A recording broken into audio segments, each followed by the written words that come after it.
सुनाइए, हमको एक सामने बिठाने वाले हैं एक दूसरे के ये चाहते हैं कि आपसे उस दिन जो दिल की बातें शुरू हुई थी उसको ये कैप्चर करना चाहते हैं। ये है क्या? गिरेगी है क्या?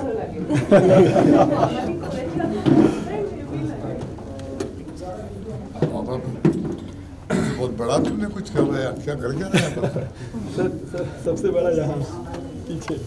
हाँ ये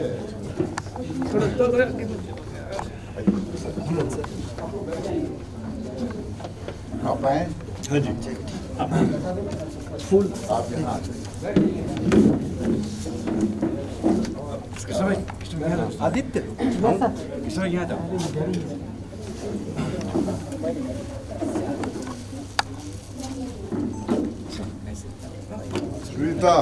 सुनीता दी सुनीता कहाँ है?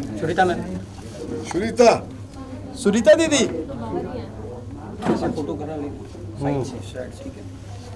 आदित्य ये सर इधर आओ राजू भाई इस तरफ हाँ मैं अभी करवा दो फेसिंग करा लीजिए। हाँ करते बेटा तू इतना आगे एक बार सर चलिए महेश जी थोड़ा फेसिंग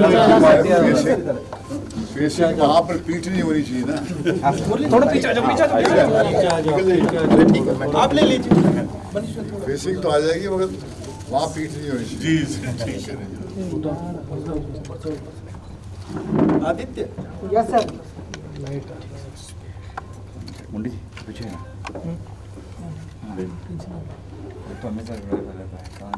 आप आज सुबह आए? जी कल शाम आए थे। कल शाम को अच्छा जी। कल मेरी बात हुई, वो अपने हमारी एक एक्टिविस्ट हैं लाहौर में। हाँ जी।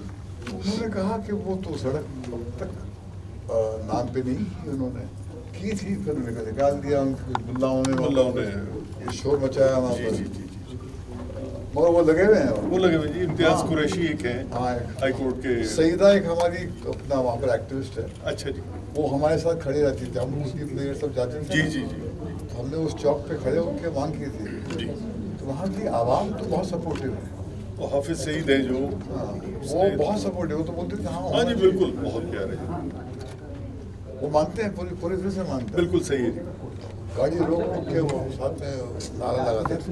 इधर चेयर लगा वो तो बाद में क्या वो प्रेशर वो जो एक हाँ जी वहाँ का जो माहौल है।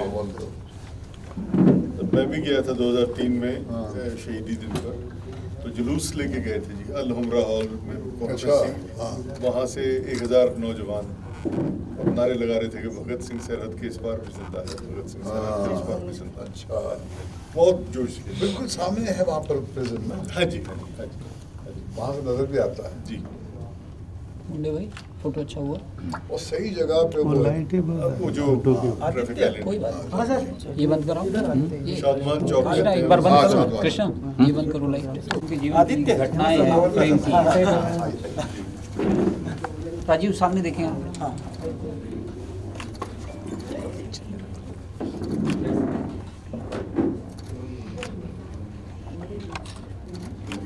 थोड़ा सर आप क्लोज हो जाएं।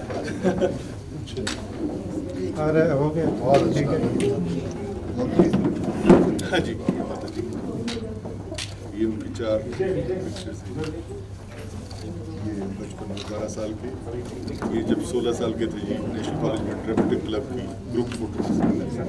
ये उनकी पहली गिरफ्तारी 1927 में लाहौर में। सर आप वहीं पर राजू भाई और ये फाइनल। हाँ जी हाँ जी।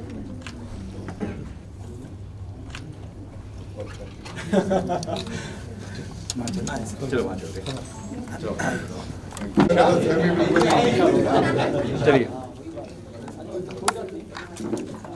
भगत सिंह जी का जो हमने अभी उनको नमन किया, याद किया, और अब हम लोग जो हमारा नेक्स्ट जो प्ले आ रहा है 7:40 की लेडीज स्पेशल, तो उसके यहाँ पे पोस्टर्स रखे हुए हैं और डायरेक्टर सर, भट्ट साहब, पूजा मैम, और अच्छी बात है कि किरणजीत सर हमारे साथ हैं, तो हम रिक्वेस्ट करेंगे भट्ट साहब से कि ये खोलें। सर आप भी आ जाइए, ज्वाइन कर लीजिए। चलिए जी से खुलवाइए ना आप।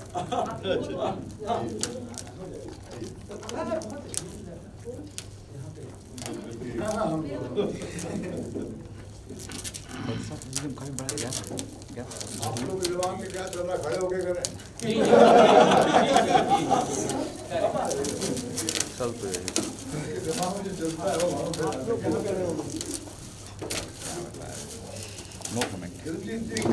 जी सर, आप हमारे करीब आ जाए।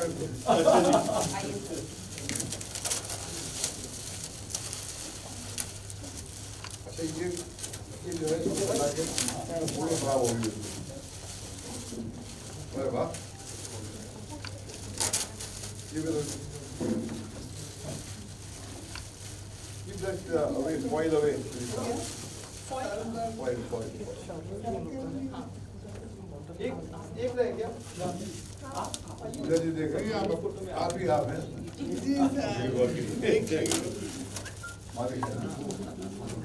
हाँ जी बताओ, कहाँ से किसको? सर यहाँ पे यहाँ पे लोग दे रहा हूँ। Yes sir. सर सेंटर में देखिए, बोल दीजिए। बीच में आप आ जाओ सर। कैमरे हैं सर। हाँ राइटर कैमरा कोई है ही नहीं, एक ही बेचारा तू देख ले, ठीक है। तू वहाँ पे खड़ा अकेला वहाँ पर, ठीक है। भीड़ से अकेला।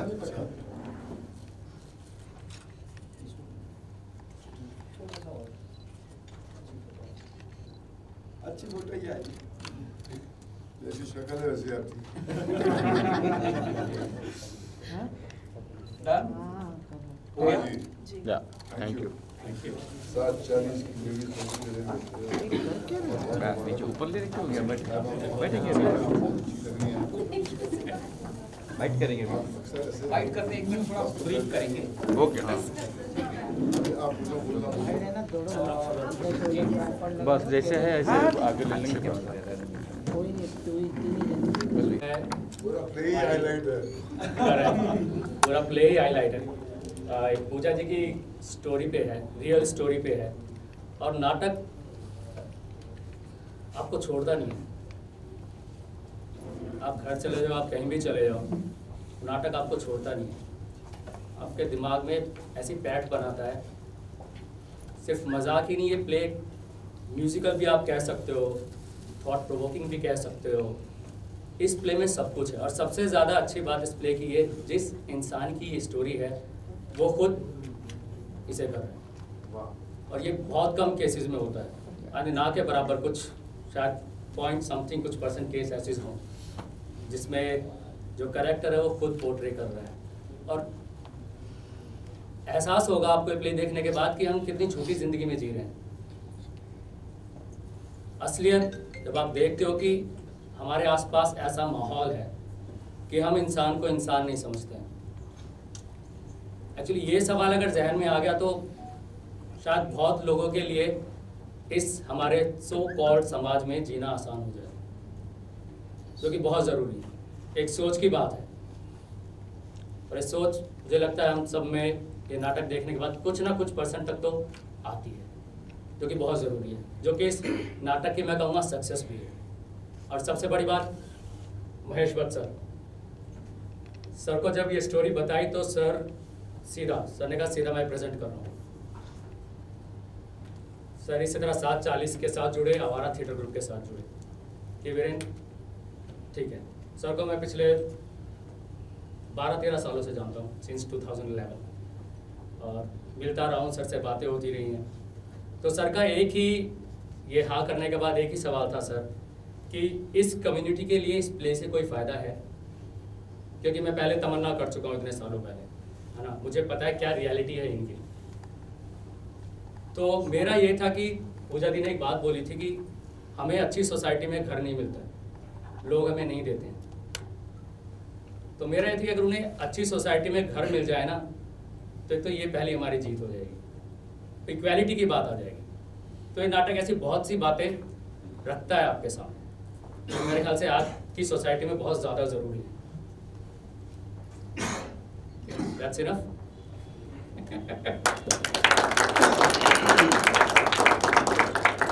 डॉक्टर साहब हम चाहते हैं आप भी कुछ कहें नेक्स्ट प्ले के बारे में। वीरेन ने जिक्र किया तमन्ना का, जो टीकू नाम के एक ट्रांसजेंडर शख्स थे, उनकी जिंदगी पर पेश थी, जिसको मैं पर्सनली जानता था बचपन से। उस फिल्म को नेशनल अवार्ड मिला। पूजा की वो पहली फिल्म थी, पूजा भट्ट की। उसने कमर्शियल फिल्म नहीं बनाई, अपनी पहली डेब्यू फिल्म। उसने सोचा कि यही फिल्म बनानी चाहिए। एक ट्रांसजेंडर की कहानी थी, जिसने एक सड़क से एक बच्ची को उठाया था जिसका नाम था तमन्ना, और वो रमजान के दिनों में उसने कचरे के डब्बे से बच्ची को उठाया और उसकी परवरिश की। तो उसकी जद्दोजहद की कहानी है। उसको हम पर्दे पर लाने में कामयाब हुए, उसको नेशनल अवार्ड मिला। मगर ये कहानी जो 740 की लेडी स्पेशल है, इसमें एक अनोखी बात ये है कि पूजा ये कोलकाता से चलती है, बंगाल से चलती है, और वहाँ से आके मुंबई जैसे शहर में, जहाँ पर इतना एक कॉम्पिटिटिव स्पेस है, 740 की लेडी स्पेशल में अपनी पहचान बनाती है। वहाँ के जो लड़कियाँ हैं, औरतें हैं जो जाती हैं रोजगार कमाने, वो सिर्फ इसके डांस को अपने मोबाइल से कैप्चर करके उसको वायरल करते हैं, और फिर ये आसमान को छूने लगती है। तो बदलते हुए दौर की ये एक दास्तान है कि आज की तारीख में कोई गेट कीपर्स पे डिपेंडेंट है नहीं, जिसके ज़रिए आप स्टार बन सकते हैं। अगर आप में जज्बा हो, आपके अंदर टैलेंट हो, तो ये जो राइट पे पूजा जी बैठी हैं, इसने अपने ही दम पे अपनी पहचान बनाई, और ये बहुत बड़ी चीज़ है। और उसका ले दे के जब फाइनली जब इनसे पूछा गया, जब मैंने इनका वीरेन जी का एक स्पेशल अपना पहला जो लेके पहले एक रिहर्सल होता, फाइनल रिहर्सल, जब मैंने एक छोटे से कमरे में फ्लैट लाइट में जब परफॉर्मेंस देखी, तो मैं बंद गया था। एक छोटे से रूम में इनकी एनर्जी ने, इनकी ईमानदारी ने मुझे बांध के रखा। और फिर जब प्ले के दौरान इनसे पूछा गया कि साहब आप क्या चाहती हैं पूजा जी, तो उन्होंने कहा कि मेरी जिंदगी में अगर मैं मेरे ही जैसे जो लोग हैं, जो बूढ़े हो जाते हैं, जो इस काबिल नहीं होते कि वो सड़क पर उतर के या कुछ करके अपनी रोजी कमा लें, तो उनके लिए मैं एक छत, एक जगह क्रिएट करूँ जहाँ पर वो डिग्निटी से जिए। और मेरे लिए ये सबसे बड़ी चीज़ है। सही आज़ादी का मतलब वही होता है जो दूसरे को आज़ाद करे। एक आज़ाद शख्स जो है, जो अपनी आज़ादी हासिल करता है बड़ी मुश्किल के बाद में, उसके अंदर एक ही प्यास रहती है कि मैं दूसरों को किसी पर डिपेंडेंट नहीं छोड़ूं। तो ये मेरे ख्याल में ये प्ले 740 की जो लेडी स्पेशल है, जो वीरेन जी ने लिखी है, अपना डायरेक्ट की है, और उनकी वाइफ ने डायरेक्ट अपना लिखी है, ये इनके दिल से निकली है। 2:30 बजे रात को तुमने इनको जगाया था, रात को 2:30 बजे जगाया था इन्होंने। इनका वायरल एक वीडियो था देख के, और ये रो रही थी। उन्होंने कहा कि इस शख्स की ज़िंदगी में हमको प्ले करना चाहिए। और 2-3 रोज़ बाद ये मेरे दफ्तर में आए। ये थोड़ा झिझक रहा था, इसने थोड़ी हिम्मत दी। हमेशा एक सक्सेसफुल आदमी के पीछे का बहुत बोल्ड क्वालिटी होती है, तो वो बोल्ड महिला का की शक्ति थी, जिसने इसको आके जानता तो मुझे 12 साल से बोलता है, मगर कभी बोला नहीं कि मुझे आप अपना एक प्ले, अपना नाम दीजिए एक प्ले के लिए। तो उसने कहा कि क्या क्या पूछ लो, ना ही बोलेंगे ना, क्या होगा। तो उसने आके बेचारे झिझकते हुए मुझसे कहा, तो मैंने कहा कि अच्छा ये स्पेस है, बस ठीक है, अगर इसको ईमानदारी से बना दो। और ये एमेच्योर थिएटर का ये जो इसके साथ जुड़ना है ना, इसमें एक अजीब सा नशा है, क्योंकि यहाँ पर हम कुछ एक प्रोफेशनल इंडस्ट्री में एक एमेच्योर टैलेंट में जो एक पैशन नजर आता है